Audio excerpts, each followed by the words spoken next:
दे रहा होगा 305 रुपया एमआरपी लिखी हुई है और ये आजमगढ़ की मंडी से मुझे मिला है मात्र 8 रुपए का।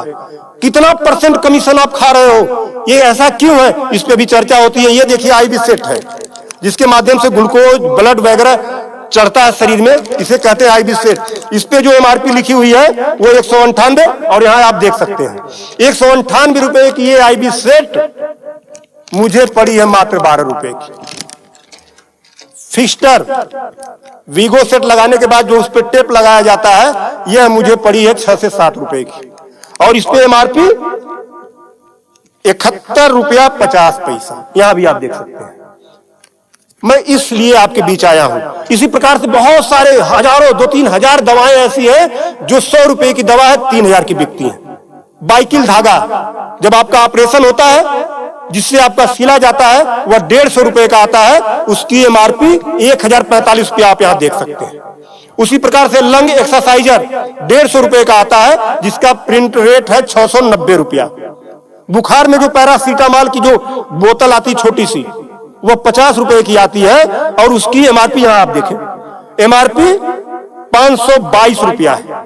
कमर की बेल्ट जो 100 रुपए की आती है उसे 500, 600, 700 रुपया प्रिंट। और तो और जब किसी की हड्डी टूटती है तो जो राड पड़ता है, राड अधिकतम रेट राड का 500 से लेकर 1500 रुपया तक, अलग अलग वैरायटी है 500 से 15 तक, लेकिन आपको 5000 से 20,000 रुपया 25,000 रुपया चार्ज किया जाता है। आपके दिमाग में आ रहा होगा कि अरे भाई डॉक्टर लगा रहे हैं तो उसको देखिए, डॉक्टर जब आप अस्पताल में भर्ती होते हैं तो बेड चार्ज अलग, नर्सिंग चार्ज अलग, जांच की फीसें अलग, वो सब चीजें करने के बाद 1500 रुपए की चीज खरीद कर आप 20-20 हजार का बेच रहे हो। तब मैं आपके बीच कहने आया हूं कि साथियों उसी प्रकार से बहुत सारी दवाई हैं। 100 रुपए की दवा, एक दवा मैं देखा ला नहीं पाया उसको, 100 रुपए की दवा उसकी एमआरपी 2000 रुपया लिखी हुई थी। हजारों दवाइयां हैं आपके साथ, आपको लूटने का काम कर रहा है। मुद्दा ये नहीं है, मुद्दा ये नहीं है कि इस पे 305 का प्रिंट छपा हुआ है।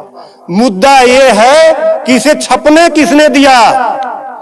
जिसे हमने चुनकर भेजा क्या वो दलाली खा रहा है, कमीशन खा रहा है? 8 रुपए की चीज 305 रुपए का प्रिंट वो छपने क्यों दे रहा है? ये चोरी से थोड़ा ना बिक रही है, खुलेआम बिक रही है। तो ये जिम्मेदारी सरकार की है। इसीलिए मैं कह रहा हूं कि आइए, और ये मुद्दा किसी सपा, भाजपा, कांग्रेस किसी नेता का थोड़ा ना है, ये भारत के 140 करोड़ जनता से जुड़ा हुआ मुद्दा है। आपको आगे आना होगा और आगे आने के लिए आपको इस वीडियो को अधिक से अधिक शेयर करवाना होगा, अधिक से अधिक लोगों को बताना होगा। इसलिए नहीं कि मेरा ये प्रचार हो जाएगा, ऐसा कुछ नहीं है।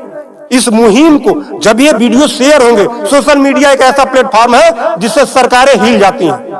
आज मैं इस चीज को लेकर आया हूं, ये जनता से जुड़ा हुआ मुद्दा है। जब आप मेरी इस बात को, जनता की आवाज को अपने इलेक्ट्रॉनिक गैजेट्स के माध्यम से आगे बढ़ाने का काम करेंगे, निश्चित रूप से सरकारें डरेंगी। और मैं तो कहता हूं सरकारों को जनता से डरना चाहिए, जनता को सरकारों से नहीं डरना चाहिए। तब मैं आपके बीच कहने आया हूं कि आइए मेरे इस मुहिम को आगे बढ़ाएं कि बात 305 रुपए की नहीं है, बात उस गरीब की है, उस रिक्शा चालक की है जो दिन भर में 450 से लेकर 500 तक की मजदूरी पाता है।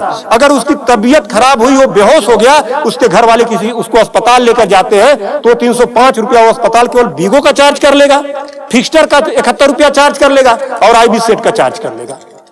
ये सब मिला के 600-700 रुपया हो गया। यानी उसकी 1.5 दिन की दिहाड़ी में अभी तो ग्लूकोज लगा ही नहीं, दवा कोई उसने खाया ही नहीं, बेड का चार्ज हमने बताया नहीं, अस्पताल का चार्ज हमने बताया नहीं। 1.5 दिन की दिहाड़ी उसकी केवल इस 3 आइटम से चली गई। आगे की दवा कहां से आएगी? तब उसका बाप खेत बेचेगा, उसकी बीबी गहना बेचेगी। इस तरह का लूट खसोट। और मैं तो कहता हूं शर्म करो ऐसा करने वाले लोगों। 8 रुपए की चीज 305 की बेचते हो। आज आपके अस्पताल में अगर जो दाई है उसका वेतन 7,000 है, यानी प्रत्येक दिन 210 रुपया।